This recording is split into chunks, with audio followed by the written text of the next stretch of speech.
trying to get this chant going, Raw. Do you remember the great Bonnie Tyler's I Need a Hero? I do. The fans could sing, I need Merino. Oh, nice. Yeah. I'm holding out for Merino till the end of the night. I think the lyrics might be too complicated initially for a fan, just to get to that excellent payoff. We back, like James Tarkowski in the 98th minute. What a weekend. We have just seen Tottenham Hotspur welcome the visit of Dr. Manchester United. Liverpool created 0.0 XG in the second half, but hung on any which way to outlast Wolves. Never mind the quality field, a 7-point gap. Arsenal overcome injuries and goal constipation. I'm sorry, Mikel Merino, I was not familiar with your game. A 40-minute Manchester City hat-trick for Omar Marmoush. Best Omar since little, a man gotta have a code. And Everton give David Moyes the best week ever. Can't describe the emotions I felt after all that dire, gruel-filled football that we've had to live through. Are we good at football? These are the kind of big questions I am not alone to answer. It is time to welcome back the Crown Prince of Harrogate from The Athletic.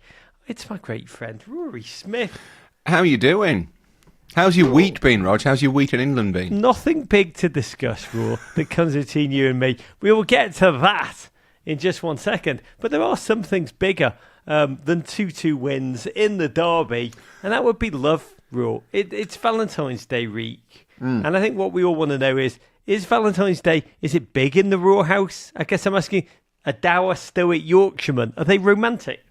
I quite like Valentine's Day, if I'm honest. I think you should take whatever opportunity you can to tell the people close to you that you love them once a year.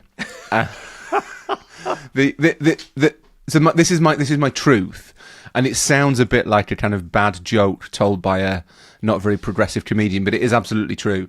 So in our early years of dating, I would always go much bigger on Valentine's Day than Kate did, and I'm not talking about kind of, you know, flower petals through the hallway or anything like that. But I would buy her a gift, I'd buy her some flowers, buy some chocolates, write her a nice, quite soppy card. And she was always quite dismissive, just my wife is a practical woman. And then there was one year, I don't know, a while ago now, 7, 8, 9 years ago, something like that, where I just thought, well, do you know what? She clearly thinks it's a bit stupid. So I'll just kind of accede to her wishes. Like, fine, it doesn't matter, there's no skin off my nose. And then you put the key in the door and there was flower petals all the way down the corridor. There was just a sort of frostiness, as if to say, well, you've forgotten something, haven't you? So I take Valentine's Day seriously, partly through inclination, Rog, but partly through being a man who is capable of learning his lesson. What was that frostiness, do you think? Was it like, you have disappointed me, you have failed to half-ass like a gesture towards romance? I think it was, I don't like Valentine's Day because it's stupid. But allow me to sneer at your tokens. But I recognise an opportunity to criticise your performance. And that is not said in any kind of like... Is it like being married to Sean Dyche in a way? I just think it was a kind of... There are certain things that are expected. You've got to have world-class basics. That's the thing. I mean, I could do better at Valentine's. I'm not good at Valentine's Day, but I do. Yeah. I acknowledge it. It's one of many things I am so grateful to my wife about, that she does not give a crap about Valentine's Day, which is like genuinely, it's very freeing. But then is it, or has it been secretly totted up against you, Rog? We'll find out at the end of days, Raw. We will find out. She's really playing the long game. Yeah, when I get to go up to St. Peter's Gates and he's just like, points downward. Distinct lack of flowers on Valentine's Day. Yeah, there, he's Roger. like, go to the Jose Mourinho place. Look, I want to be clear, I do believe in love, and we'll probably talk about this a little bit more in this show. And I've actually always believed, to tell you more than you want to know, make you a bit uncomfortable, I believe that like love needs more than a one-day celebration. Like, I always think Valentine's Day is a cop-out. I do think it's like a year-round project, you know what I mean? Like, it's not like you can just flick the switch, do the thing, and then just half-ass it for 364 days. That's what I'd say to Kate too, to be candid. You're saying trust the process. Yes, very much I am. Yeah. Give me a couple of transfer windows is what I'm saying to do my work in. No, it is. I actually love as a commitment to put the hard work in, which it really is. And young listeners, it is bloody hard work. It is incredibly hard. I honestly live by the old Charles Bukowski quote, which is find what you love and then let it kill you, which is why I guess I do support Everton Football Club. I was going to say that is the most And so we come to Everton Football Club introduction you could possibly imagine. That's it. You've got that. By the way, They should put that around Woodis, around I know, put it in around Bromley Latin. Moor Dock, yeah. Someone, by the way, GFOPs who are Latin or classics experts, if you can translate, find what you love and let it kill you. I'm going to design an Everton badge with that in Latin around it. It's probably one of those things that looks fancy, but is a human truth. And God, both bloody things are true. And we will talk about Everton and the derby in just 1 second. But 2 quick notes before we begin. First is Los Angeles, California. This week we are headed to your magnificent city. Friday, February 21st, 7:30 p.m. We'll be doing a live show at the Galaxy Club at the LA Galaxy's home stadium with so many stars of that championship team for a special live show presented by MLS Season Pass on Apple TV. And we will revel in the quite remarkable transformational culture story, really, about the Galaxy moving from the gloom of darkness to glory within a season. An incredible piece of leadership to deliver that 6th championship. Come and raise a beer with us, and I really can't wait, LA, after all you've been through, to raise a pint with you. All proceeds from the show go to the Los Angeles Fire Department Foundation to support their future work, saving lives and protecting communities. Quick programming note, we have interviews with James Tarkowski and beautiful Beto dropping this week on our YouTube. Talk drops Thursday. Beto, I love that man, will be out on Friday. And I want to start with a toast though, Raw, and you nudge me towards this, raising my third first Michelob Ultra of the day to Everton Football Club in general. Oh, and Mr. James Tarkowski in particular. That man, honestly, is sexier than an entire series of Spanish Temptation Island. As you no doubt all know, I was blessed to be at Goodison Park under the floodlights on Wednesday night to watch with my own eyes what turned out to be, Raw, I think it was the Kennedy assassination of Merseyside derbies. We are making a film which will come out at the end of the month about it, but the whole scene, the whole spectacle, the whole crescendo, medieval and feral, the best Irish wait really that I've ever been to, the Tarkowski moment. And yes, I know it was just a draw, Liverpool fans. Thank you for telling me over and over. And I know also that we're still in the bottom half of the table, but context is king. The dodging the bullet of defeat. The fact Liverpool fans have been singing that they won the league at Goodison Park, revelling in the 30 years since we've won a trophy from the very off. The fact it was James Tarkowski who thundered that ball home with the heat of 1,000 suns. And then Liverpool lost their minds. The fact I inadvertently got punched in the face and shattered my spectacles, and it was all so bloody worth it. After all those hours of watching utter dross, I'm wondering, why do we watch? This was the answer. It's honestly almost exercise that Divock Origi paid. This one talk blast of human truth, and be able to celebrate it with friends and complete blue strangers, knowing all of us in that second that we just forged a memory, a collective memory that we'll remember forever, memories that will lie with others. Some of those memories shared with people who are no longer with us, so they were ghosts with us on that night on Wednesday night. It was incredibly powerful, and that, I think, mixed up in there, Raw, is so much of the best of football and the best of life. I'm going to stand down and allow a red to now take the stand. Well, so the first thing I want to say, it was a foul. No, it wasn't. It wasn't a foul on Canate, but there was a foul on Salah a minute beforehand. So Beto would never. One of the things that we say quite a lot, Rog, is that two things can be true at once. A lot of the tension and the tribalism and the anger that surrounds football is because people don't like accepting that there are two teams on the pitch and each one has agency. Like, one team is not in control of what happens. They are both in control, and that's a complicated situation. So two things can be true at once. Football is a duality.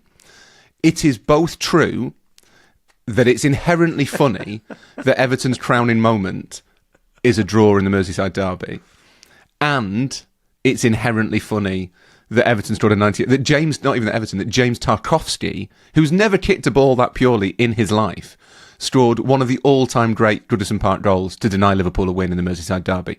The morning after the Merseyside Derby, Rog, you sent me what can only be described as a gloating voice note. You know what? That's how you remember it. I think it was a very generous and just one friend reaching out to another. How are you doing? I cared. That it was mostly in content, but it was the fact that for 5 minutes previously you were singing Z Cars. That's what made me think this is a certain type of voice note. Guilty, Your Honour. And I sent you one back, which I thought, generous. Which contained what is my truth. That in that moment, I was watching it. Kate came in for the last few minutes. She's a bad luck charm, and Tarkovsky scored, and I swore. And it was enormously deflating because I had, as you know, been saying that any point at Goodison Park is a good point, more than a point, incredible result, not a problem, amazing. It was incredibly deflating. There was a lot of hurt. But very quickly, and I was actually surprised with myself how quickly I came to this realisation, it would have been so anticlimactic, so, dispiriting, and so kind of disappointing for everybody involved if the last ever Merseyside Derby at Goodison Park had been quite an insipid 2-1 win for a Liverpool team who didn't play very well. And don't get me wrong, Everton didn't play very well either. They defended quite nicely, but Liverpool were poor, Everton was scrappy, it wasn't a very good game. That is not a fitting finale to Goodison Park's Merseyside Derby history.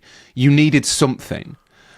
And as much as Liverpool did find the only way of turning a point at Goodison Park into a bad result, it was exactly what that game should have built to. That is exactly a game like that, a game of that much history, of that much meaning, of that much emotion, needed a moment like that. And I was quite pleased with myself that I'd say so the game finished at 10 o'clock English time. I reckon by 10:30, I was like, do you know what? I'm kind of, I understand that is what had to happen, and I'm glad not glad it happened, but I can accept that it happened. And even more fitting for the Merseyside Derby. And younger listeners might not be quite as familiar with this as they ought to be. But the thing that game definitely needed, the last ever Merseyside Derby at Goodison Park, the one thing it really needed was 4 red cards after the final whistle. That is the most fitting tribute to Goodison Derbies as I remember them that I can possibly imagine. It was just genuinely, and while that was all going on, the push-sheet, shovey thing that footballers do, Curtis Jones, you're off, Decore, you're off, on a slot, who said you don't have human emotions? You're off too. Beautiful, beautiful Beto, and I talked to him about it. Just decided he'd do a one-man lap of victory around Goodison Park while it was all going on, and it made it all the bloody more glorious. It was like the end of Godfather 3. All of my enemies taken out, just in a crescendo of opera. By the way, Tark, you're so right that it was like him, and so whack that it was him finishing. He told me, I asked him how he did it. He goes, I just wellied it. Which is just amazing. Just amazing. A professional footballer. By the way, as giddy and as exhausted as I've ever seen professional footballers after a victory. But I was surprised, Raw. I mean, I love how you talk about your emotions. I was actually surprised just how much it moved me. It didn't move me, it rocked me. I often tell myself that I'm dead inside, but my God, I felt that, and that was a lot of multi-layered things. By the way, talking about being rocked, have you ever been punched in the face, Raw? Not since I was 12. Who was that? Ian Webster. Bastard. Webber. I believe it was an arranged fight. I think we were feuding in some way. And he hit me and it hurt. God, we should do that. That's what we should do with Decore and Curtis Jones. We should get them to meet after school in some deserted part of the park, and we all stand around and just be like, fight. It's the honourable way to solve problems, right? I know. That's how democratic, distinguished modern nations had solved problems. I did learn, by the way, and this is part of the film, that being punched in the face, right, smash my glasses right in the bridge of my nose, in a time of Everton wonder is possibly only enhances the feelings of joy and wonder that I experienced. Lovely note from a GFOP, David Narotta, who wrote to me after I thanked my wife on Friday for always making sure I travel with a spare pair of glasses. Thank you, Vanessa. Something I would never even think of in practical life that you made sure I do, so I can still see. David wrote, your missus shouldn't let you out the house without a helmet. which is true.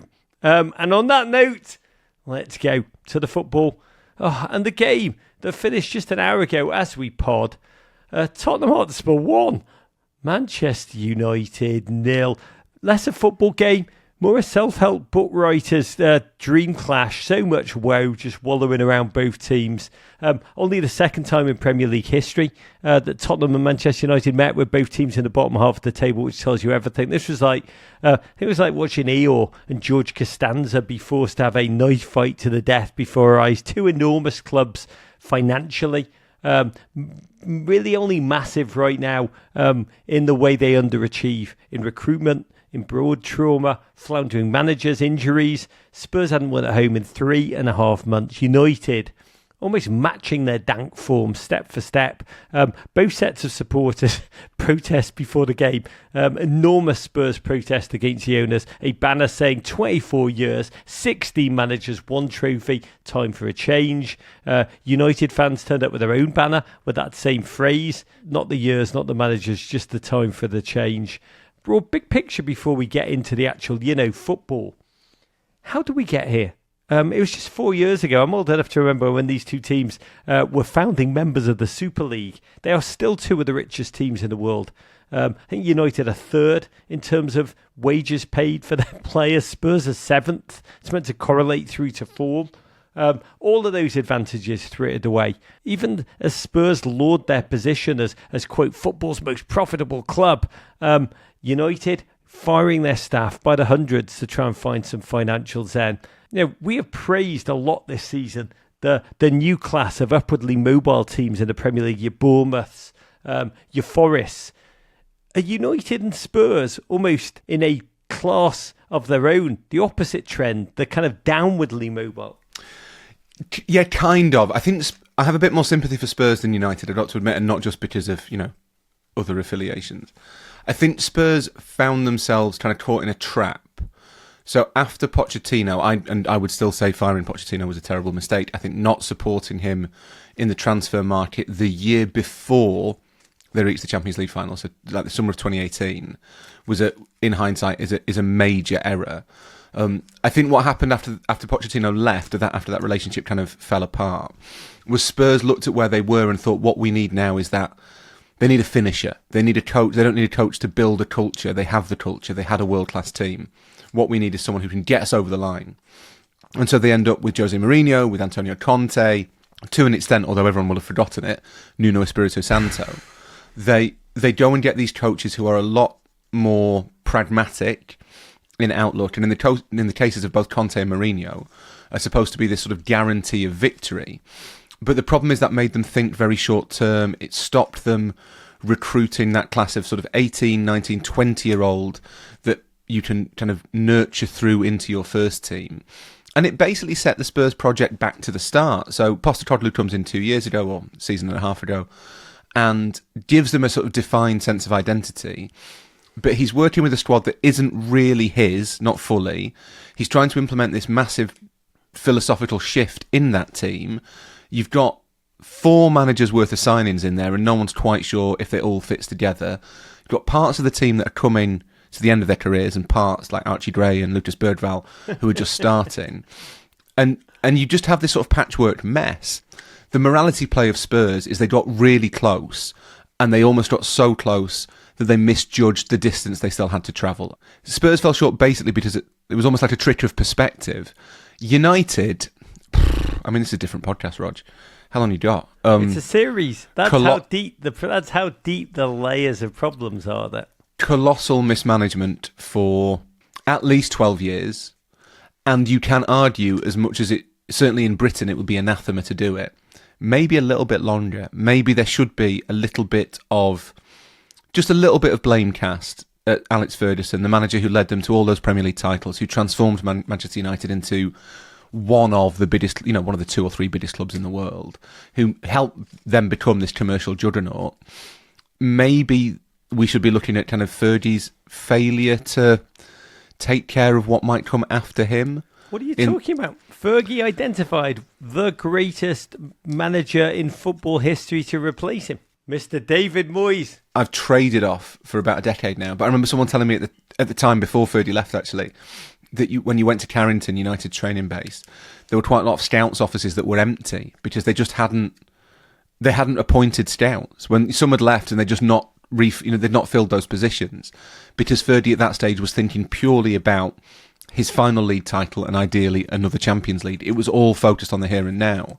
And I think what that has been to me the biggest metaphor for what happened to United for the better part of a decade is that there's been this assumption that they're Manchester United, so they have a divine right to win. They confused having a generationally talented and one of the greatest managers of all time with being a club that will win basically by right. And a lot of clubs do that. Liverpool made that mistake in the 1990s. They just assumed they're Liverpool, they'll keep winning. I'm hearing the English commentators, as you say it in your ears, just this is Manchester United.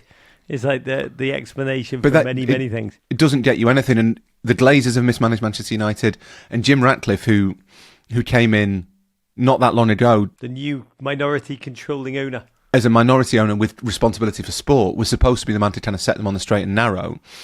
And I saw Ratcliffe described the other day by another journalist as a hatchet man dressed up as a white knight. And I think that just about catches it.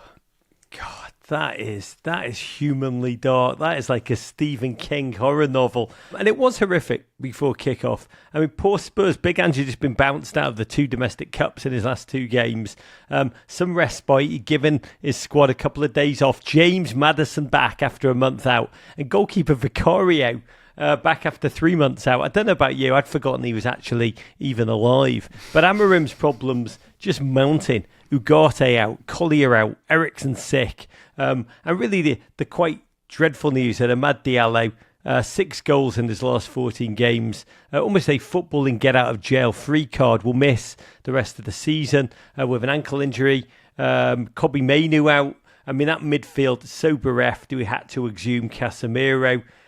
Victor Lindelof, that bench row, it was something. Lindelof, 30 years of age, but apart from him, I think it was 8. The rest of the bench, 8 teenagers, none of whom had a single Premier League moment between them. United, always rightfully so proud of their academy, that incredible tradition of having at least one academy-reared player on every squad since 1937.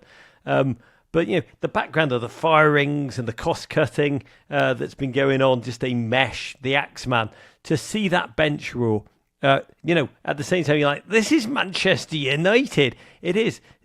The juxtaposition is just searing. Yeah, and it's a measure of the mess that they've got themselves into, isn't it, really? It's kind of an indication of how messy everything's become, effectively, that they are now turning to such inexperience. And as you say, that's always been kind of one of United's strengths, but so too has kind of gauging when those players are ready, when is the right time to bring them in. And the injuries play a part. Mainu being out, Diallo being out, that has kind of compounded an issue.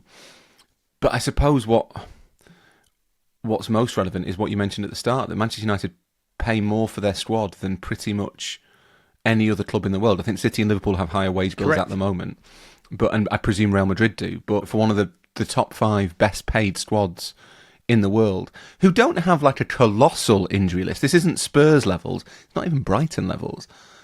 That's not great that's what they've been reduced to. Yeah, and we were reduced to this as a spectacle. Really, a game that would have been fitting. It was fought out over a moon door, just open, frenzied from the off. Both teams had chances. But on 13 minutes, it was Porro cross from deep, the ball pinball back by Son. Unana spoon, Bergvall shot straight right out. James Maddison swooped to conquer into the open net. Cue Dart Selly.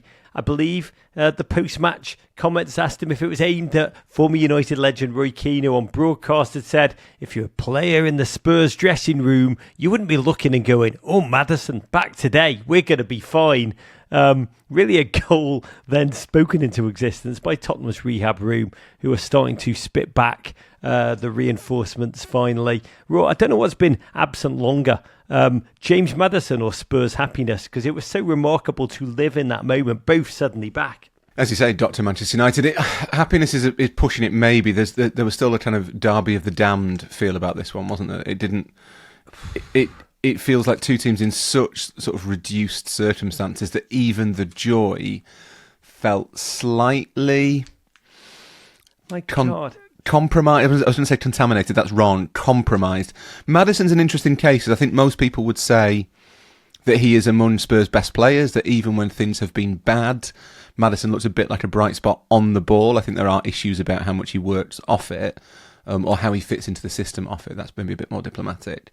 But at the same time, I've got a vague sense that he's not necessarily Ange Postecoglou's first name on the team sheet, to be perfectly honest. I'm not sure to what extent Postecoglou feels his team should kind of revolve around Maddison, which I think to non-Spurs fans is probably quite surprising. I mean, it is amazing when you talk about the Derby of the Damned. The whole game, there used to be a YouTube franchise where they get, I think it was in an English pub, two guys really, really drunk and then have them fight outside the pub.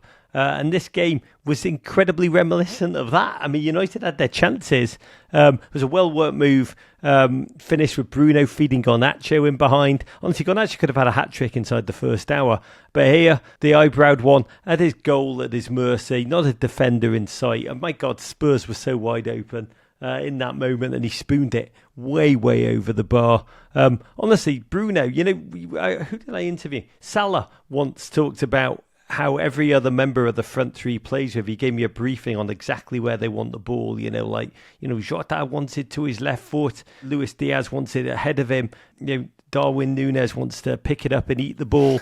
But, I mean, Bruno should be giving Garnacho the ball. Should have just set him up for the overhead bicycle volley, right? That's what Garnacho needs at all times. Just give him overhead kicks. I think... One of the issues... Why are you giving me it there, man? On my good foot. Why are you giving it me there? Can you play it 4 feet higher and behind me? Is that all right? Do you want a little theory, Rog? Yeah, do you have a little theory? I've always got all the time in the world for a theory. I need to put that on a coffee mug. I've got all the time in the world for a theory, baby. So this is the Skirtle theory. And it's actually one of my most deeply held theories. This is named social scientist after the great Liverpool defender / slightly terrifying Slovakian Martin Skirtle. Yeah, sort of 2006 to 2013, 14-ish era Liverpool. Actually played quite a lot of games for Liverpool and was around for a long time. For someone who was basically fine. Martin Skirtle was fine. If you didn't see him play, listeners, if Martin Skirtle knocked on your door, you probably, if it was at the right light, which means darkness, you would think genuinely the Grim Reaper was there to steal your soul. He was an incredible looking man. If Martin Skirtle knocked on your door, he was not going to ask, would you like me to wash your windows? Martin Skirtle was never the worst player for Liverpool. When you were kind of thinking, right, what might they do in the summer, you would never think they have to replace Skirtle, they have to upgrade Skirtle. He was always the sort of player who you kind of thought he'd be fine if the players around him were better. Manchester United kind of have that issue with a lot of their attacking players. Alejandro Garnacho, clearly very talented. Bruno Fernandes, clearly very talented. Xerxes, Højlund, they're all kind of fine. There's nothing wrong with any of them. Except that I think United have an issue with 3 or 4 of their attacking players quite often make poor decisions when shooting. And it's a real theme. Rashford was the same. He'll score against Liverpool for Villa now. But Rashford was the same. Bruno definitely does it, and Garnacho, I think, does it, where they don't reliably make the right choices when they're in attacking positions. And it might be the type of shot they take. It might be the time at which they shoot. It might be the pass they play. They regularly make those decisions and get it wrong. But I think United, with all of them, and obviously they've moved Rashford out now, but certainly with Garnacho and Bruno, United are in that Skirtle trap because they are fine. No one's looking at Manchester United and thinking the players you need to upgrade are Alejandro Garnacho and Bruno Fernandes. Is this your theory? That it's not that they're not good enough, they're not crap enough. Almost. They're not bad enough because they are not players who are going to win a title for Manchester United, which is what Manchester United want and believe they're entitled to. But I don't think at any point anyone's going to upgrade them. Your problem is you're not crap enough, lad. They've maybe got too many players like that. Oh, in that middle ground. They've got a lot of 7 out of 10s. In that grey zone. Yeah. I mean, God, bite your arm off to be a 7 out of 10. But I got to tell you, the whole game was like that. It was like so many footballers, both teams so inconsistent in possession, 2 unconfident backlines, both middles always had a low tone. Whatever the opposite of control is, both teams really tried hard to outmatch each other in it. It's like the most inept dance-off I've ever seen. For large spells, I didn't hear it, but I believe Gary Neville on the British broadcast was just lambasting the way that United had been set up. He said something like they were like under nines, the spacing in between them. And I needed to ask you, as a leading under 7 coach yourself, Rory, did that feel like a subtweet? A little bit. I mean, I think Gary is maybe underestimating the difficulty of getting under nines to do anything. I mean, I would say that you've got your spacing correct in youth football if they're all on the pitch. That's your target. That's so funny. Have any of them run off to talk to their parents? Yeah. No, then the spacings are correct. I mean, name me a Manchester United player that ran into the bushes to take a tinkle mid-game. I would love it if Casemiro wandered off to talk to his mum. That would be amazing. To get coaching from his dad mid-game. Push up, don't listen to coach, just keep pushing up. It reminds me, there was a man I met, a really great man who used to run a television network, who told me the secret to being a good boss was to pick the right staff. And I said, how do you pick the right staff? He said, always find someone who had camp counsellor on their resume. And I was like, why is that? He said, because if you can get a bunk of 7-year-olds down to the waterfront with their teeth brushed by 7 a.m. every morning, you can kind of do everything. So maybe that's what Manchester United need, Rod. They need a leading under-7s coach, is what you're saying. It might make a difference, to be honest. It sounds like they might need quite a lot of under-7s coaches on the pitch. They've tried everything else. I mean, this is just rational at this point. United have unbelievably, and I do think this is possibly the most damning Amorim statistic, because it kind of stabs right his selections, his initial tactics. They've only scored 1 first-half goal in their last 10 games. That was a penalty, I think, against Brighton.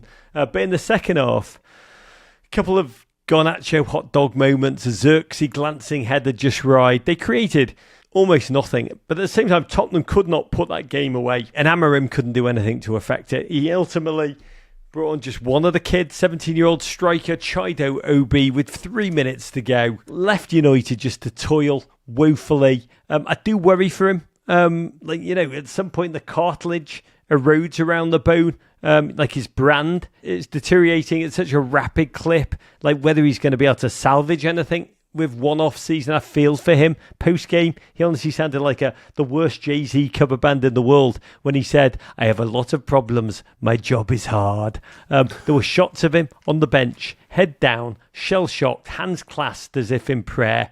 Probs dreaming of the happy life he left behind in Lisbon. I look at him, and he seems to be came with those smiles wiped off his face. There's that Dante Inferno quote, "There is no greater sorrow than to recall happiness in times of misery," and that seems to be his life at the moment. I've got 2 more damning statistics for you about Ruben Amorim. Please. Rog. Statistic number 1. There are 20 teams in the Premier League. Manchester United are 15th. That's the damning statistic number 1. Is that a statistic? Damning, yeah, I mean, that's what a league table is. It's just a massive statistic, isn't it? Damning statistic number 2. Do you know who's 14th? God bless. I've got a tattoo. Says Everton, 14th. It's a team that celebrates draws. Mate. I'm like you. I feel sorry for Ruben Amorim, with the one maybe slight asterisk, which is he told Manchester United he didn't want the job in November. Yeah. And I genuinely, increasingly don't understand why he didn't stick to his guns and say, if you want me that much, you'll wait for the season. Go and get Ole Gunnar Solskjaer, go and get whoever it might be to kind of be your interim manager. Do all the culling now, away from me. Like, have your kind of transition season where everything goes wrong. Don't taint me with it. And he's still young, and I think if it goes the way it looks like it will end up having to go, then he will still be able to have a rich and fulfilling career.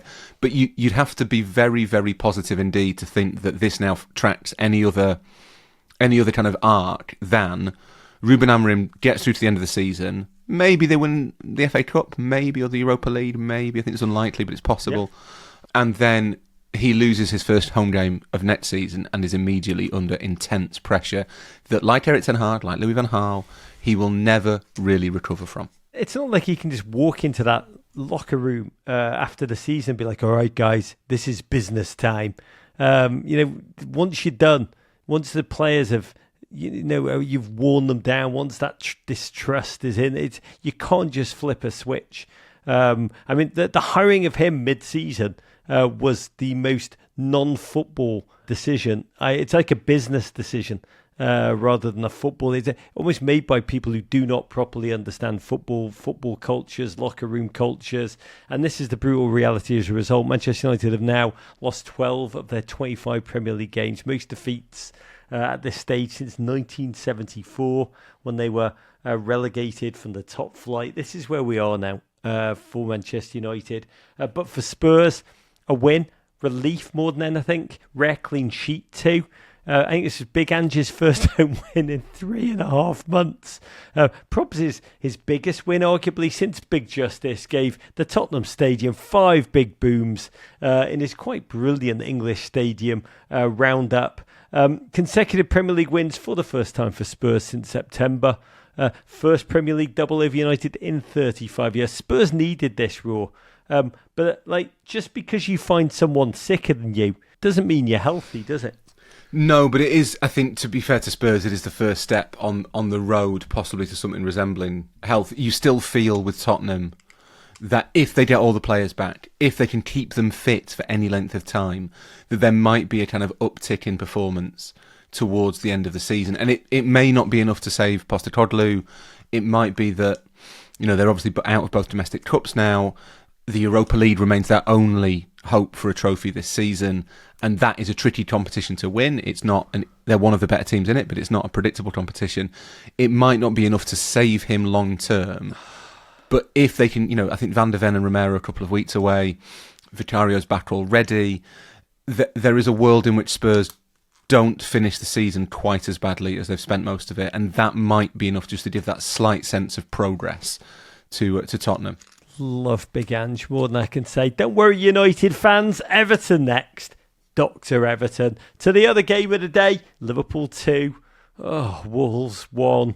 We tuned in to find out if after the Friends Day of Wednesday's beautiful, beautiful derby, which meant points dropped for Liverpool in 3 of their last 6 Premier League games, were the stress fractures in the Liverpool fuselage cracking? Even the normally stoic Slot losing his mind, talking about how he let his emotions get away with him. Gone were the quadruple dreams, if they ever really existed. Wolves 4th and bottom. I think losers of the 15 of their last 16 against Liverpool, but very much alive post their win at Villa in their last league game. And Liverpool started to try and assert themselves. Wolves almost felt like they'd resisted, almost got through that opening barrage, but then Liverpool countered on 15 minutes. Van Dijk took possession, calm as you like, set up a move in transition, involved all of the front three. Jota feeding Mo Salah. By the way, credit Mo Salah for resisting the urge to cut inside and shoot there, which has been such a move this season. Luis Diaz, probs only in because Gakpo is injured, swooped in for his first goal in 11 games. Think, Raw, I need a ruling on this. Did he testicle it in? I'm not sure if it's left or right, but I think Luis Diaz is ambidextrous testicularly. It's hard to specify, a specific testicle. I think that would be that you'd need VAR. Statistics for that, need it. We need it for the Opta book. Did you feel relief as he testicled that ball across the line? Yeah, because this did feel like every game does now for Liverpool and will until the end of the season. It feels like a hurdle to be cleared. And it's funny. Someone said to me the other day, Liverpool have only won 6 of their last 12 games, and I thought, well, hang on, that can't be right. 'Cause I feel like they've been better than that.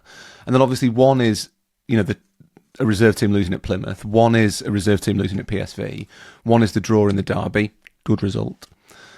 One is drawing at home to Manchester United, which isn't a good result, but isn't a terrible result. Draw at Forest.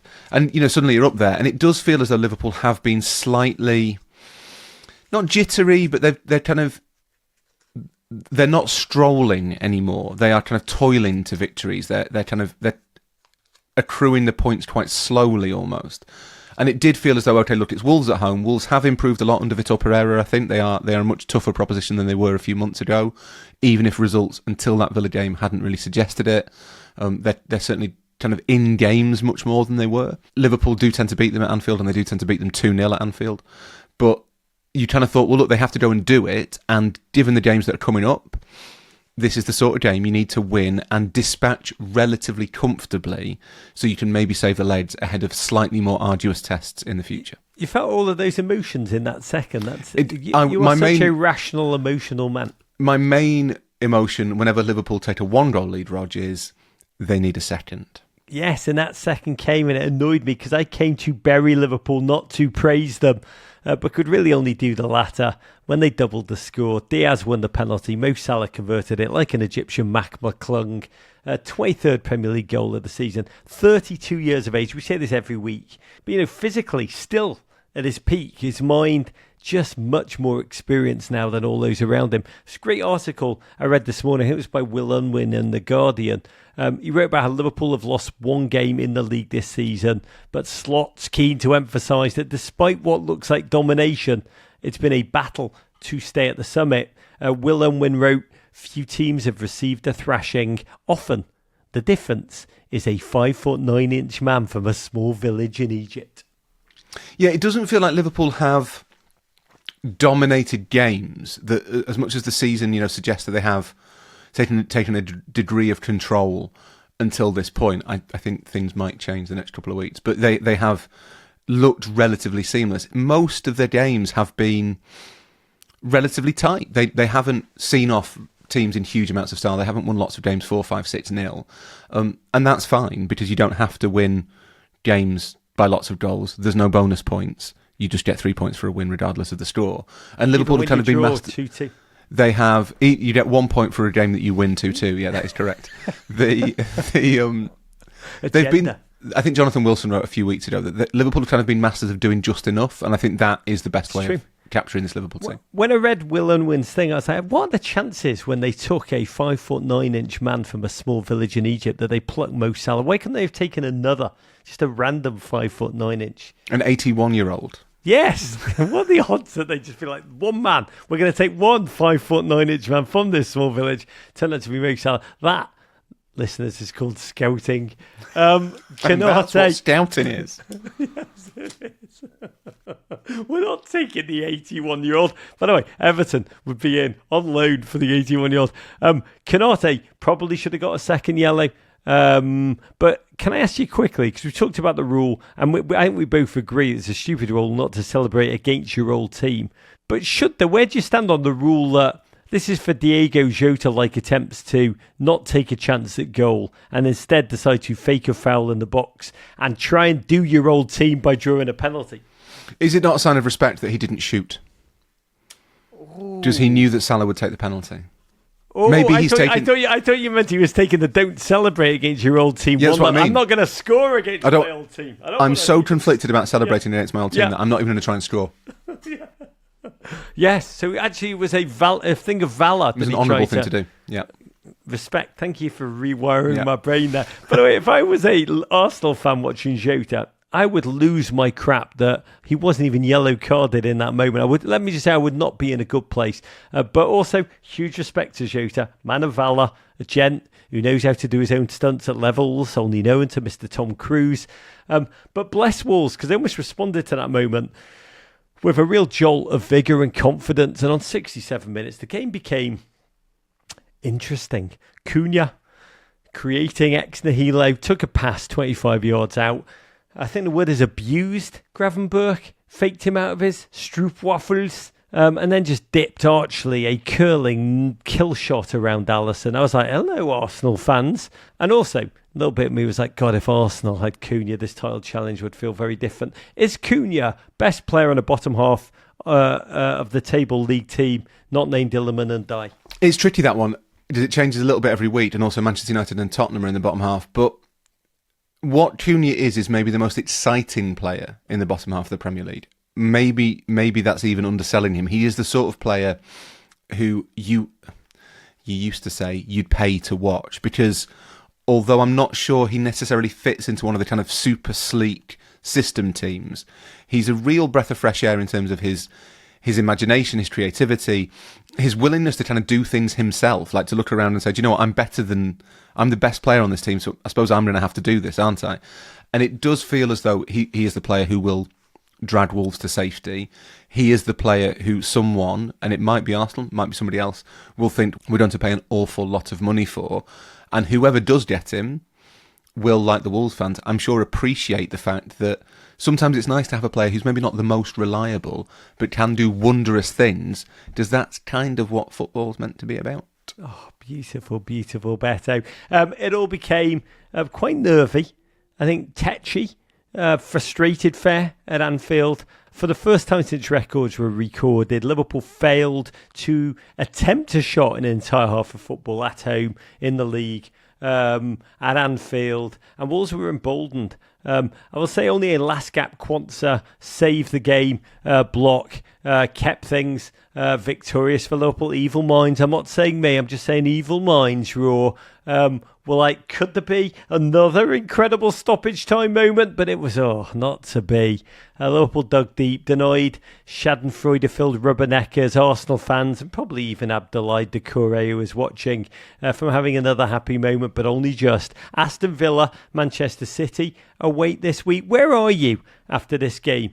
Are you worried that for the second game on the run, just a lack of control, the scraping by, or you're like, never mind the quality of the football at this stage. We've got 13 games to go. We're 7 points clear again, 21 games undefeated. Let's just breathe, sigh of relief, survive and advance. A bit of both, I think. I would be much more relaxed if Liverpool had won that game 2-0 and the second half had been... and literally nothing had happened in the second half. If nothing had happened in the second half and Liverpool had taken the approach of, we have won this game already, this game is over, it now has to finish and we'll all go home, that's fine. That's what champions do. The fact that it's a little bit more nervy than that, as you say, that they're not really controlling games, they don't look particularly slick. There have been spells this season where Liverpool have done that and then they've kind of clicked back into gear and looked good again. They don't have to do that quite fast. I think Villa away is the definition of a game where a point's a good result. City away is certainly a game where a point is a good result. And then they've got Newcastle at home, which is also, although I didn't look at this weekend, that is also a difficult fixture. So this feels like a decisive period. The one saving grace is that Liverpool are still in that position where I think Arsenal basically have to be perfect to catch and overhaul them. And that feels like an ask. Yeah, we'll get to that, because talking of Arsenal, to Saturday, Leicester 0, Arsenal 2, and going all the way back, we've just seen James Tarkowski's Thunder of Truth, which gave, I think, Arsenal fans that often too cruel gift of hope. Could they temporarily close the gap against this relegation-laden team who'd had a new manager bounce in the completely disastrous direction than the one they wanted? They'd have to do it through really the pain of loss. Kai Havertz out with a season-ending muscular injury during warm weather training, which must be a double agony, joining Gabriel Jesus, Gab Martinelli in the injury room, a place where reports have the recuperating Bukayo Saka out for possibly up to another 8 weeks after a setback in his own hamstring recovery. Don't know what's in the water in North London that's taken out all these footballers, and honestly raising the quite theoretical philosophy question that if Arsenal had brought a big money striker in the January transfer window, what would the point have been? Because they would have been injured now anyway. So Arteta set this one up with his new long-term lineup. This is no short fix. Probably his plan F. Front three, we had Trossard leading the line. Wanyeri to one side, Raheem Sterling, false Raz to the other. Trossard was guile all over the place. Wanyeri or Scrappy Doo, we'll talk about him in a second. But God, Raz Sterling, it's like reading The Old Man and the Sea at this point, lacking a step, offside machine, zero big chances created in that first half hour, Raw. It was hard to watch him just toil. Yeah, when he signed for Arsenal, it struck me as being one of those really sensible moves that should really work for everybody. And whether it's the lack of regular football, the lack of rhythm, he looks so rusty. And it's a shame because it does feel to me as though kind of the player that Sterling was is being slowly forgotten. It was kind of lost at Chelsea. It's been further lost at Arsenal. And there'll be people now who kind of... there's a risk that he becomes a bit of a scapegoat at Arsenal. You know, he is the not Martinelli, the not Odegaard, the not Saka, the not Havertz. And that reduces him to this kind of unwanted spare part role. And Sterling, given all he's done in his career, given the player he has been, he deserves a lot better than that, to be honest. I could not agree more. God bless Raz, may you rise again. But second half, Arsenal decided just to get Wanyeri on the ball as often as possible, which is magnetic, but also huge pressure on the shoulders of a 17-year-old. But you look at that Arsenal bench, so few options. I think the next best option is, I think, Troops is somewhere close to getting a game on the depth chart. Wanyeri hit the post twice. Raz exited on 69 minutes. Nice. The stalemate was there. I was like living it. I like to think of myself as an Arsenal empathiser at this point. I was kind of like watching it like, is this it? Are we just going to stall in neutral like this for the next 2 months? The panic was starting to kick in. You could see for the players along with the lactic acid. But then 76 minutes, Mikel Arteta threw on Mikel Merino as a stopgap makeshift centre forward. And within 5 minutes, just a stunning, well-worked goal. Ødegaard bringing the ball upfield, found Wanyeri, artfully spanner, quite a tempting can opener of a crossover. And Merino, who created space for himself, just rose up to nod home. In the moment, I was like, oh my God, Timo Olivier Giroud. Raw, what a moment of relief. Arteta sideline, mad sprint, Arsenal. The sun suddenly breaking through the clouds on what was starting to feel like the gloomiest of days. It was magic. It was, and it's something that Merino has got and can do, and might prove quite important in the next few weeks while they deal with all the absences. There'll come a point where Saka's back, where Martinelli's back. Havertz looks like he's done for the season, but once they've got those two back, I think they're cutting-edge returns. But in the meantime, you do wonder whether Merino, who seems to be able to play that role, he's not really a false nine. He's almost just a midfielder playing up front, which is what we used to call it. But he does seem to have a kind branding. He does. Should we call this the midfielder playing up front? Yeah, why not? He does seem to have that kind of... Should we call this the muff? Guys, what's wrong with calling it the muff? What about the false nine? Okay, false nine, it is. The false nine's catchier. Yeah. The muff. Mourinho, you're a muff, and you know it. It's something that I think Arsenal we might see from the starting games, to be honest, because Merino does get into those positions, doesn't always finish quite as reliably as an actual striker would, but he's got a kind of sense of where to be. His movement's really good, and he can finish. So it does feel as though that's an option for Arsenal, and it felt incredibly important because, as I say, I think now Arsenal are working on the assumption they have to be perfect.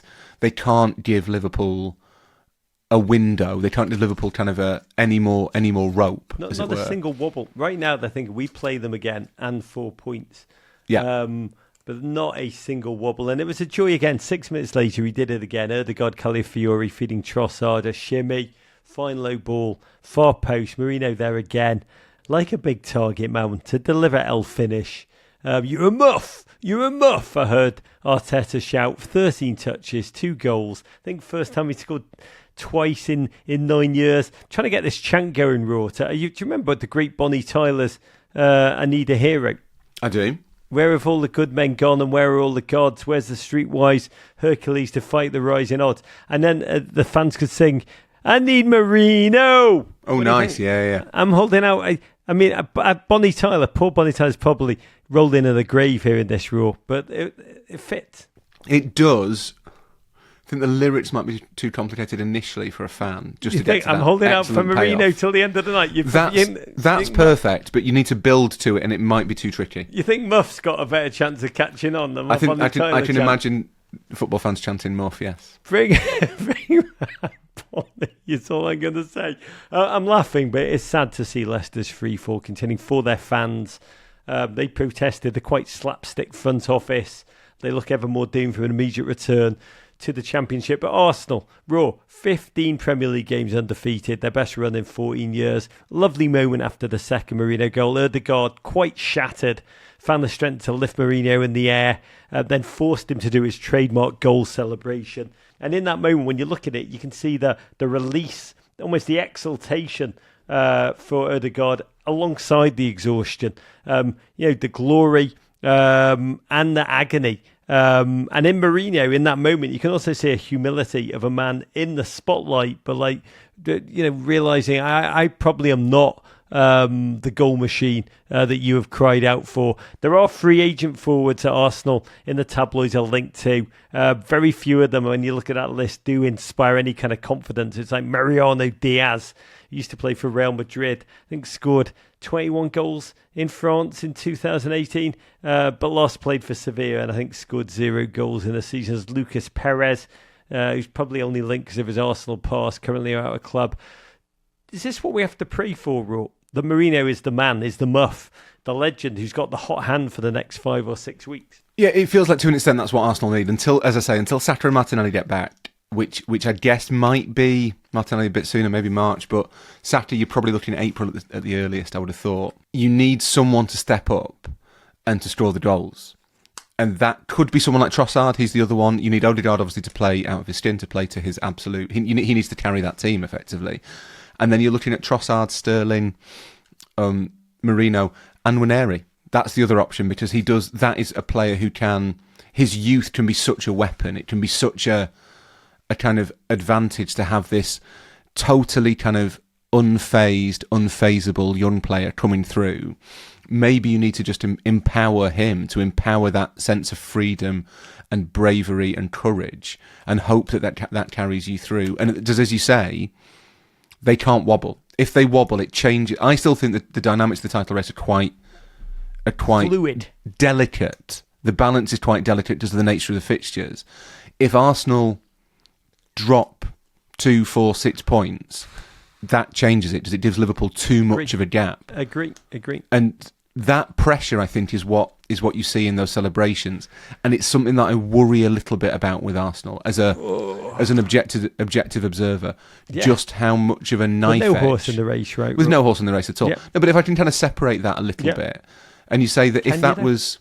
And look, to be fair, Liverpool... I think you're wishing. I think you would, as an objective neutral myself, it sounds like you're wishing something on them. I will say, the way you described the Merino situation, it reminds me of my great friend Michael Cohen, not that one, the true gunner, now lives in Canada.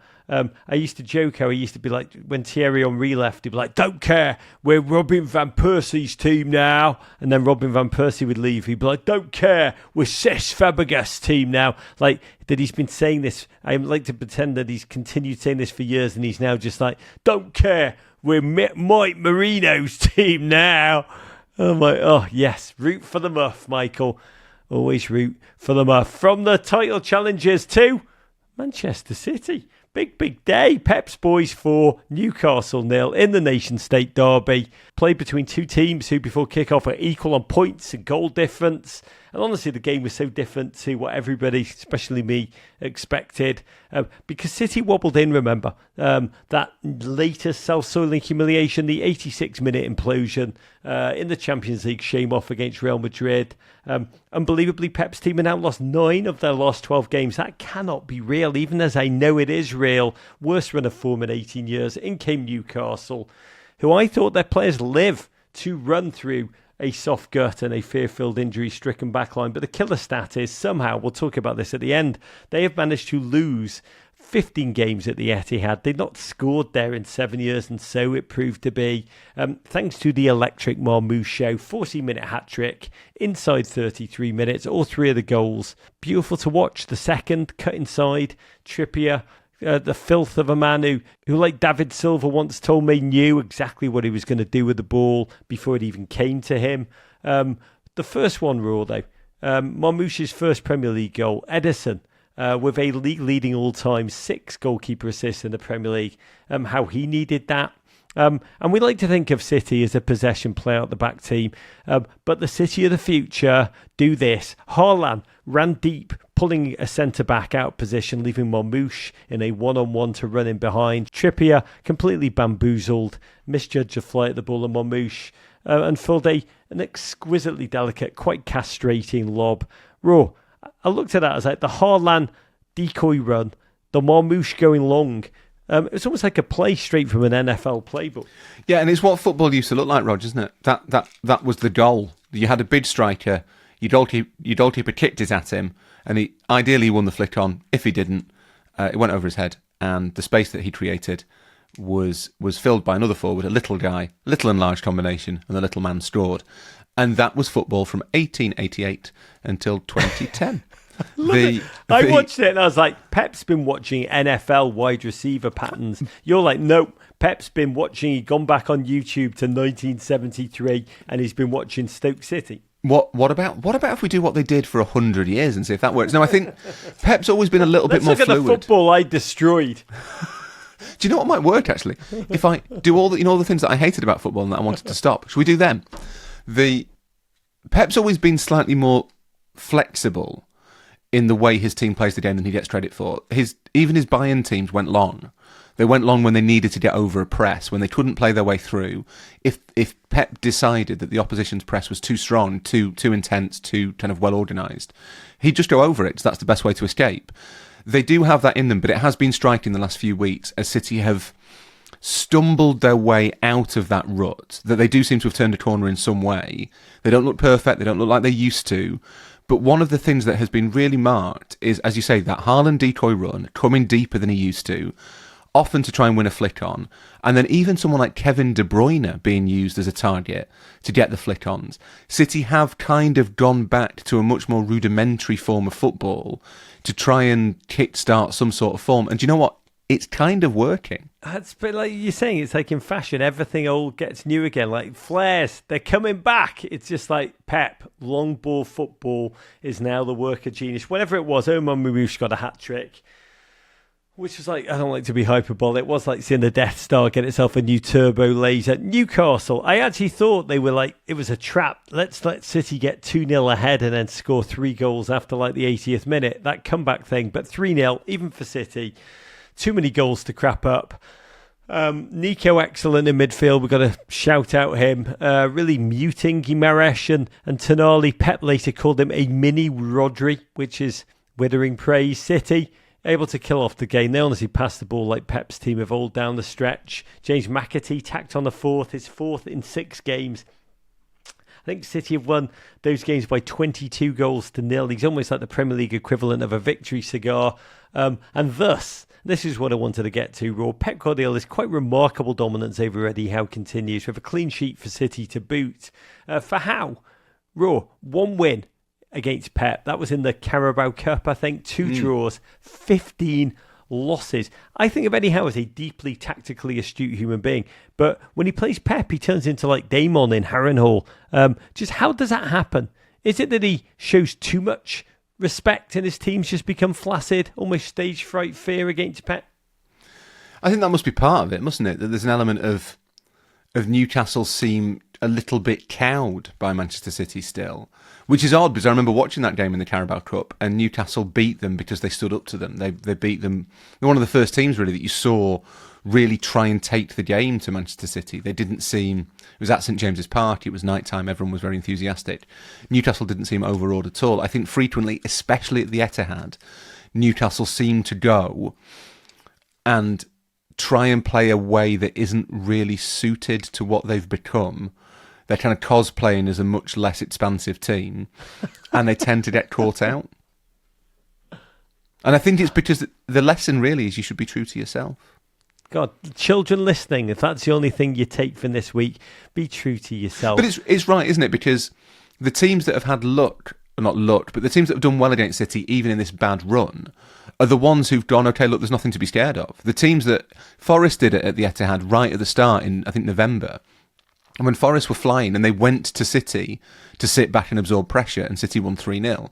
The teams that have done well against City, that have made City look like they are a fade-in force, are the ones who've said, well, you're not what you were, so we can beat you now. Whereas Newcastle seem to want to pick them off on the counter-attack a little bit, which I think is not what Newcastle maybe are suited to against Manchester City. Be true to yourself, children. Eddie Howe, just stick to the status quo from High School Musical before your team take the field. It's got all the messages in there. Just be true to who you are. But God, on this day, we realise Pep's team do not rebuild. They reload. That's what it felt like. Can they continue it on Madrid on Wednesday night? Then against Liverpool at the weekend, ... But we've got to give a shout out to Southampton 1, Bournemouth 3. Delicious, delicious, delicious golden war cherries. These two clubs separated by, I think, 23 miles on the south coast of England, but eons in terms of footballing organisation perspectives. The Las Vegas Golden Bournemouth picked apart their south coast neighbours at St Mary's. They're now in a staggering 5th place, continuing a quite unlikely charge in the face of not just footballing realities, but an injury list that would fell lesser managers. Goals keep flowing. Utara, Ron Christie, Marcus Tavernier. Incredibly, Adoni Irola's Fruit Warriors now within a single point of Manchester City in 4th. We've seen a lot this season. We've seen Forest rise. We've seen Fulham, who we'll talk about, play stunning football. Brighton ability to hurtle it up on occasion. Villa in the Champions League. Brentford's cunning and guile. But what Iraola has done at Bournemouth last season, by the way, we lauded them for the 48 points that they'd won, which was a club record. This season, their fans are singing to the tune of Tony Christie's Amarillo. Is this the way to Barcelona, Bayern Munich, Lazio and Roma? Bournemouth boys, we're taking over. Put it to Bonnie Tyler songs, lads. Where does this rank what we're witnessing? Behind Leicester City, obviously, but in terms of Premier League shock storyline. Yeah, if Bournemouth were to get into the Champions League, which they might, does 5th will probably be enough this year, just the way the English teams are doing in Europe, that would be extraordinary. If you think about not only the teams that will miss out this year, Spurs, Manchester United certainly, possibly Chelsea, possibly Villa, possibly Newcastle, for Bournemouth to be there would be, nuts, to be perfectly honest. Gives me incredible joy, man. And it's testament to a really well-run club, all the stuff we've talked about before, not just an incredible manager, a great group of players, but a really well-run club, a club with tremendous vision of what they want to be, a club that's found its place in kind of the modern Premier League, which for a team the size of Bournemouth is extraordinary. It wouldn't be Leicester, that's true, but it would be not far off in terms of like second place, most remarkable achievements in the modern Premier League era. Like, I can't think of a team that small is the wrong words I'll get shouted at. But, a team of such historic, traditional modesty making the Champions League. I don't think that's happened in England. I think for me, it's Leicester number 1, Bournemouth number 3, and Everton tying 2-2. Against Liverpool. It's hard to overlook that, yeah. Yeah. But look, it's up there. This is maybe a better question. Would Bournemouth getting into the Champions League be more impressive than Moyes' Everton finishing 4th in 2005? And God, we crapped the bed in the qualifying round of the Champions League and we're out before we know it. God, that took me months to get over. Why are you bringing up that memory? Aston Villa 1. Talking about teams that are in the Champions League. Ipswich Town 1. Not quite the glamour tie on paper, but one with real stakes at both ends of the table. Villa 8th, but 4 points off the top 4. Quite pugnacious, but rather lowly Ipswich. 3 points from safety. Desperately trying to bail the water. First half was about as aesthetically pleasing as an economy airplane dinner. Somehow Ipswich took the lead in the second half, despite being a man down after Axel Twanzebe's second yellow. Big man, Liam Delap doing his thing, opened the scoring with a fine flourish of a finish, and then a 10 out of 10 big man belly slide. I love the big man belly slide. It was like watching one of those Dreamliners land in terrible weather. Unai Emery thrust on, won Marcus Rashford for his Villa Premier League debut, and he rose to the occasion. He was direct, he was probing, put defenders on the back foot over and over. It was actually his free kick that was lashed off the bar, enabling Ollie Watkins to thrust home the rebound. I love Marcus Rashford's redemption arc. I'm rooting for it so bad, Raw. We talked about that last week. Is he further proof that Manchester United do actually have very, very, very good players? But they just need to leave Manchester United to show that. You got Rash Beans, Anthony, now scoring for fun for Real Betis, Scott McTominay, who genuinely is Maradona reincarnate all of a sudden at Napoli. There is a pattern there, isn't there, that these players feel freed after leaving Manchester United, that maybe things have become so toxic for them at the club that they are unable essentially to perform. McTominay's a slightly different case because he was sold to meet PSR calculations. I don't think he wanted to leave. I don't think United really wanted to sell him. Certainly the fans didn't want him to go particularly. He was always the sort of player, this is kind of at odds with my Sturtle theory of Manchester United, but he was always the sort of player who was never going to be a problem. There's no reason not to have Scott McTominay in your squad, and it's wonderful to see him thriving at Napoli. I'm hopeful of going to see him relatively soon, Scott McTominay. ... And I think he's a slightly different case. Anthony was a baffling signing for far too much money, but is clearly a talented footballer, and he is now expressing that at Betis. Like Rashford, I think he'd become so... They felt that there was so much pressure on both of them to do something that it was totally counterproductive and really oppressive, and maybe away from it, they're thriving. That's your theory, there's no such thing as a bad Premier League player, it's just that is bad my theory. Context. Yeah, it is, and look, Rashford's at a club now with a manager who clearly believes in him. Unai Emery genuinely believes, and you can disagree with him, it's a game of opinions, that Marcus Rashford is potentially one of the best strikers in world football. He was desperate for Rashford to come to Villa, to have the chance to work with him, and I presume to sell the idea of being at Villa to Rashford for a longer period. And it might be that that's what Rashford needs, is not a manager who wants to challenge him to be something else, but who wants to, in the spirit of Valentine's Day, kind of love him into being what he can be. Oh, when you say it's a game of opinions, I just thought it's part of the game of opinions. It's part of the game of opinions, innit? Brighton 3, Chelsea 0. Fans often chant in football, can we play you every week? That dream came true for Brighton, who revelled after beating Chelsea 2-1 last weekend, suddenly floundering Chelsea in the FA Cup. They did it again. Chelsea, who had 70% possession in this one, double the passes, and were well and truly brightened. Opening line of my friends, London is Blue, in their weekly dispatch reads, dire, diabolical, despicable, pick your poison. Only once in 2 decades have Chelsea embarked on a sequence of 3 wins in 11 games, only this time they spent $1 billion to do it. Against a side that was slapped for 7 2 weeks ago, the Blues managed 0 shots on target. Raw, let's focus on Brighton for 1 minute. Brighton winning, their fans delighting and booing the cavalcade of their former players who now wear the Chelsea shirt. They've been in a rut. They'd failed to win, I think, any of their last 5 league games at the Amex. Then this, the delicious first goal. Kaoru Mitoma received a long ball from his goalkeeper. I can only describe how he brought it down. If you've not seen it, please find it. It's with the touch of the tender lover. I love Mitoma. This was one of the most poetic moments of the season. We've talked about him before. This gent famously wrote his thesis at the University of Tsukuba. He wrote it on dribbling. And you could see him unleash all of that learning in the way he brought that ball down, the way he instinctively shifted the defender. Chalobah created, almost imploded his centre of gravity and then finished. Raw. This was like football meets Aikido, and it was utterly ethereal.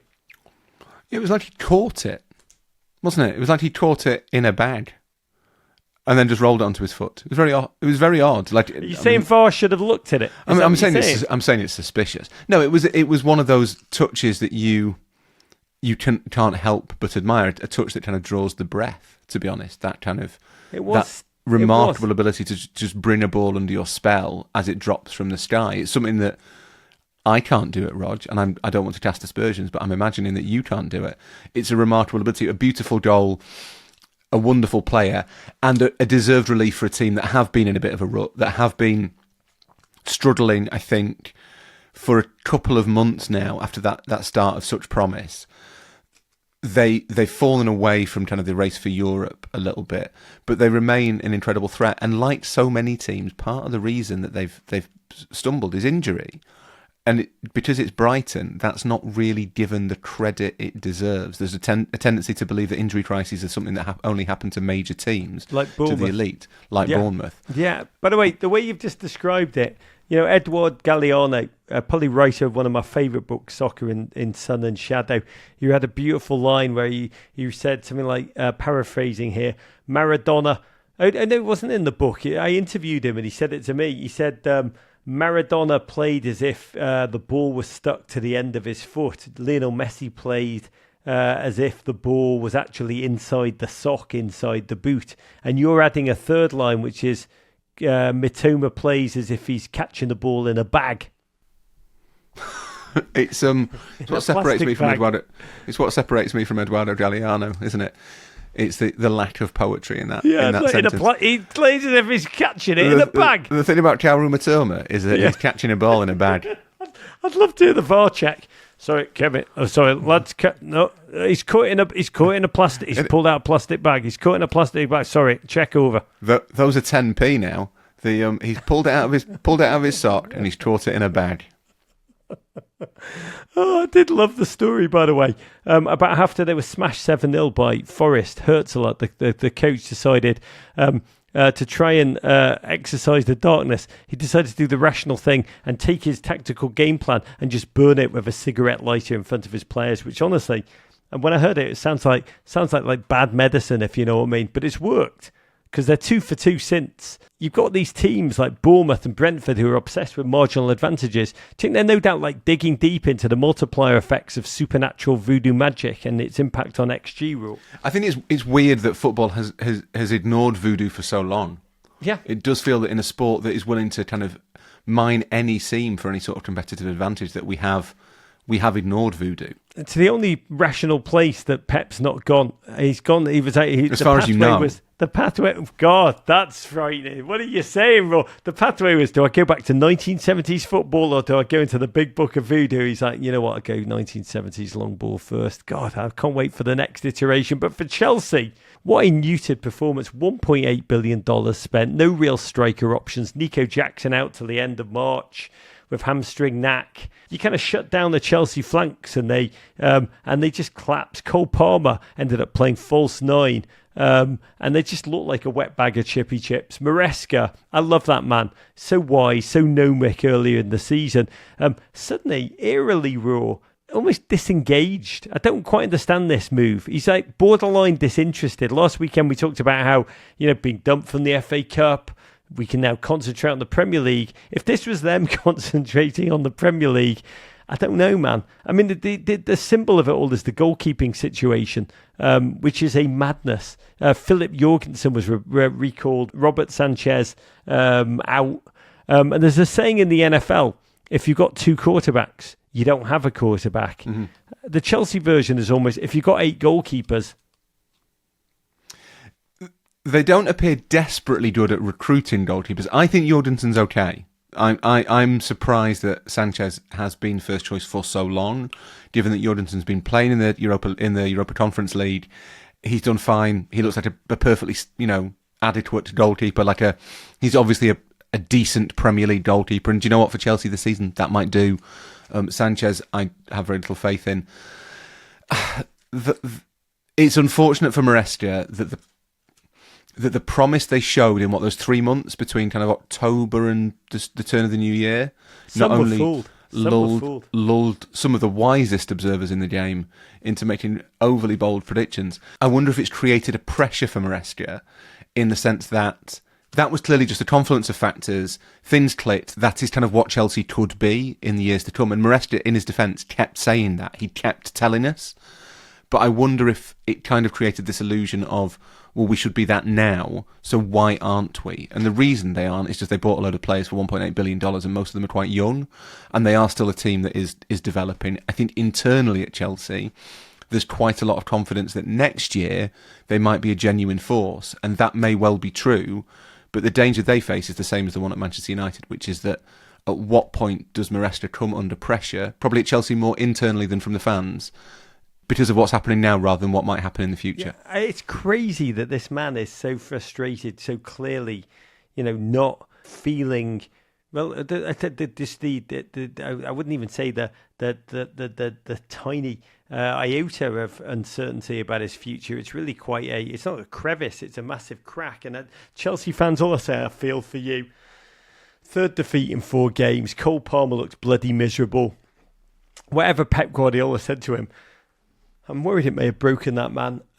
It's like something at the end of, we don't know what was said at the end of Lost in Translation. But God bless. I will give you a quote which gave me solace as an Everton fan in the darkest days. Mary Oliver quote, someone I once loved gave me a box full of darkness. It took me years to understand that this too was a gift. A lot of love in this show today. In other games, West Ham 0, Brentford 1. Really, West Ham's season of anomie and strain continues. Again, they conceded early. Again, they couldn't score. They have so many fine attacking players. Kudus, Bowen, Paqueta, and new boy Evan Ferguson came off the bench, couldn't dent Brentford. Fans beginning to wonder how and if Graham Potter ball is different to the lifeless, joyless Lopetegui slop which preceded it. Fulham 2, Nottingham Forest 1. After losing 5-0 to Bournemouth, Forest responded with that 7-0 victory over Brighton. A reaction Nuno said was beyond our expectations. So what next, we said? And the answer is a dank kicking in at Fulham, who opened the scoring with almost the perfect team goal. Just a whir of passes. Wind it back if you have this goal. Almost every member of the team, I think 10 of the players, touched the ball in the build-up.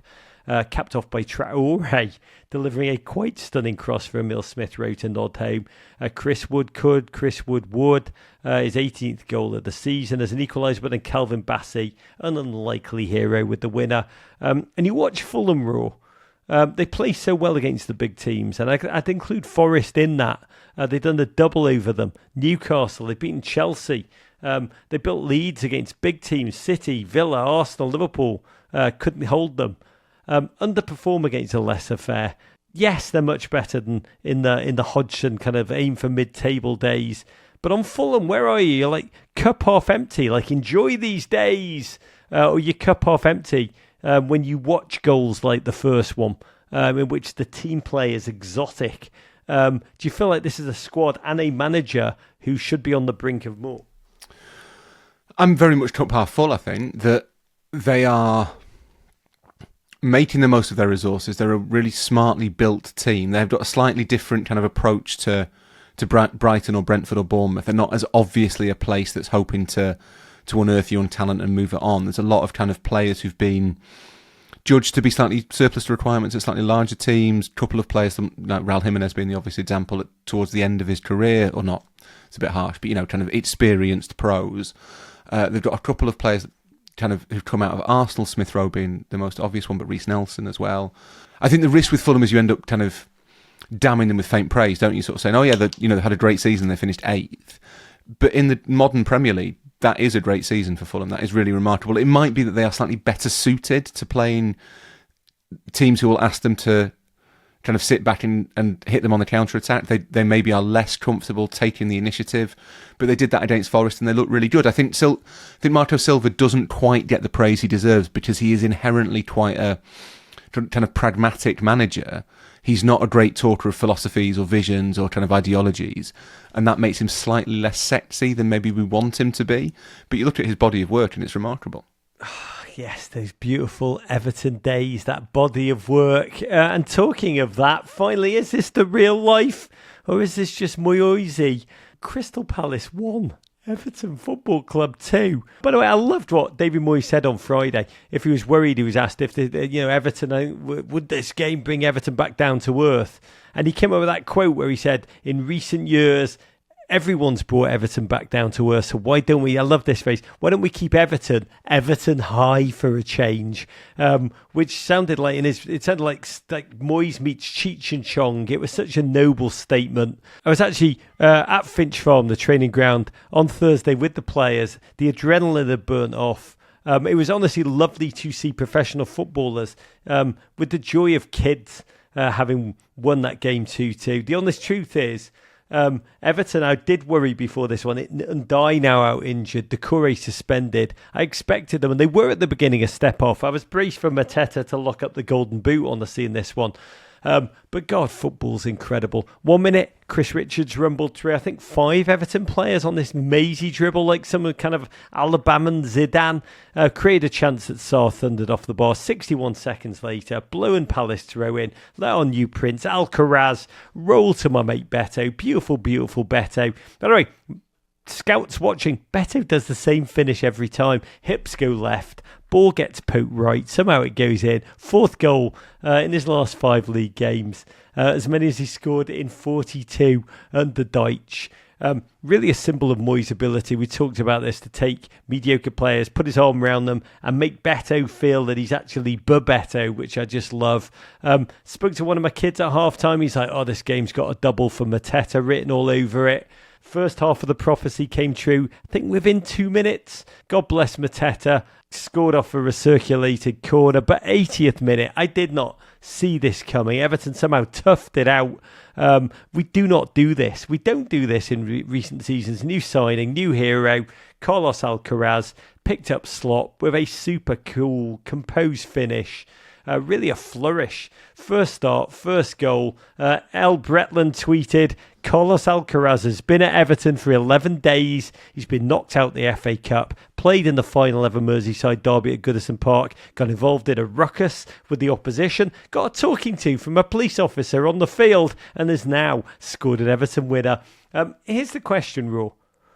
We talked about voodoo. What dark magic has transformed Everton to win 13 points out of the last 15? We were 16th in match week 20, 1 point off the relegation zone. We're now 14th. We're above Manchester United. We're above West Ham, the two teams Moyes has cheated on us with. We are 13 points above the moon door drop zone. Beto, the most potent thing I've seen since Montoya por favor. David Moyes is leading like a Scottish Vince Lombardi. My lucky hat remains undefeated every single wear. How do you explain it? Well, I think your lucky hat's probably the main culprit, isn't it? Science. It's Moyes. It has to be Moyes. It must be a mixture, and I don't want to sort of dance on anyone's grave, but it must partly be evidence, and you can only say this because of what's happened, but it must be kind of proof that the players had not been enjoying working under Sean Dyche anymore. That is self-evident, and I'm not sure that reflects badly on the players or Dyche or everyone involved or nobody involved, but it's really hard not to assume that's the case. But Moyes has come in with, I think, a gentler approach maybe than he used to have. He seems wiser, calmer, like he's enjoying it a bit more, but also a sort of assuredness, a confidence that he knows what he's doing, and that seems to have basically rubbed off on the players immediately. And yeah, in Alcaraz, who I quite liked Alcaraz when he was at Southampton. I thought he looked like quite a good player, quite a scrappy little kind of clever little midfielder. You wonder whether they've got someone in who suddenly the other players have gone, look, this lad's all right, actually. He's pretty good. We've got a good footballer. That at the end, this is what's amazing about it. Like, Everton were bereft under Dyche. You watch the end of the weekend's game. Tark goes up to Carlos Alcaraz and just hugs him. And you can see Alcaraz is not surprised by it. He's been there 11 days. He's like, there is a culture that is so positive, so nourishing there right now. And after a year of darkness, and just the football we have watched, it feels so good. I wrote this on Saturday. It feels so good to feel so bloody good again. Beto said to me at the end of the interview, he just said, up the toffees, I am sure there's some kind of darkness about, like some inevitable points deduction about to be slapped on us. I don't care. It won't stop us. What is dead may never die. United next. David Moyes' revenge game loading, and it is beautiful for all Blues. I honestly did not feel that I would be this happy this season, and I'm sure you didn't either in your heart of hearts. Let's savour it. But let's wrap this baby up with a letter from our mailbag. I would love hearing from all of you via meninblazers@gmail.com. So many letters came in after the Merseyside Derby. I'm still digging out. I'm trying to get to all the replies, I promise. But to continue on our Valentine's Day theme, here's one from Amy Sedgwick of Atlanta, Georgia. Amy, Rory and I might be coming to see you very soon. More on that. But Rory, for now, do the honours. It says, this being Valentine's Day, which it isn't anymore, but it might have been when she wrote the letter. It's big. It's like the Valentine's Day era, I suppose. Yeah, aura. I wanted to know if in this day and age, in which players move almost as soon as they score one massive goal, do you let yourself fall in love with players, or as grown-ups now, are you over that? And who is the single player you have loved the most? Oh, bro, this is our love-filled episode, which I love. It always feels like we're veering into like Brené Brown, Esther Perel territory. But you go first. Do I let myself fall in love with players? Yes. I fall in love. I think that to be a fan of a player is to fall in love with them a little bit. I think that is the thing that is happening. Did you know that every time you come home to your dog, Martin Scorsese, Rog, that the endorphins and the hormones rushing through his tiny little body. I've never actually seen Martin Scorsese. He might be massive, but by human scales, tiny little body. That is exactly the same endorphin rush that you get when you fall in love. That's what they're experiencing. They're experiencing the feeling of falling in love, literally. Like, I'll go to the toilet and come back and I'll get greeted, and it's because Hector's fallen in love with me again. You've just described exactly how I felt when I met Tony Hibbert. It's how you were on Thursday at Finch Farm. I felt like Hector when you came out the toilet. I think to watch football players is like that all the time, to be honest, that you are constantly falling in love with them for the things that they do, for the happiness they bring you, for the emotions they generate. And I don't think you can turn it off with age, to be honest. You maybe your standards get a bit higher, but I don't think you can turn it off with age. I don't put myself out as much. No, it's not. You're a little bit more selective. I do, though. Who were so I think it's hard for me to remember. I think the first player I ever truly loved was John Barnes, a Liverpool winner in the late 1980s and early 1990s, who was like nothing. He was not the sort of player you got in England at the time. He faced a huge amount of racial abuse for being a black man who had the nerve to be extraordinarily good at football. But he was daring and inventive, and the ball was glued to his foot, and he was incredible to watch. He was one of those paper bag catcher of balls. Yeah, he was carrying a Tesco bag around with him at the time, just collecting balls. And then I had, I suppose, several falling in love experiences in the course of the 1990s that kind of made me fall in love not just with Liverpool and not just with English football, but with football as a whole. And they tended... I have a type, Rog. I very much have a type. You do? A sort of... Blondes. An Argentinian playmaker is very much kind of my wheelhouse. So the first time I saw Pablo Aimar, the first time I saw Juan Román Riquelme play, anyone who could either dribble past two or three people without even skipping a beat or pick a perfect slide rule pass, that was me done. And I think the most potent one, this is one for a certain generation. Rui Costa, long dark hair, a beautiful chiseled Portuguese man, wearing the royal purple of Fiorentina with his socks rolled around his ankles, and it was impossible not to swoon. This is honestly turning into pornography, this show, and I do apologise for people listening with their children. It's so funny. I actually thought, do I allow myself to love players? I realise I pretend I don't, but of course I do. Same as you, Roy. When you read the letter out in my head, I thought, I am in love. I can't deny. Oh, number 10, his name is Hilleman and die. I mean, football ultimately is cognitive dissonance. It is delusion, and ultimately, in a way, that's what love so often is. I like you just did. I started to think about the players that I have always loved. For me, it's less about the actual football. I realise the football doesn't even have to be the best. I like the tenacity. I like the loyalty. I like the hustle. I mean, it's why I love Beto now, because that man had to overcome so bloody much to make it. The failure, the abject failure for so long. And talking to him next week's interview, he talks about that. By the way, he talks about love. He talked about love, how he loves the fans and how playing in front of them is something he'll never take for granted because of his struggle. But my all-time loves, Kyle Beckerman comes to mind. Adore that man. Marouane Fellaini, that angry dandelion. I loved that man. My God, what he could do with his chest. Don't get me started. Leighton Baines for Everton.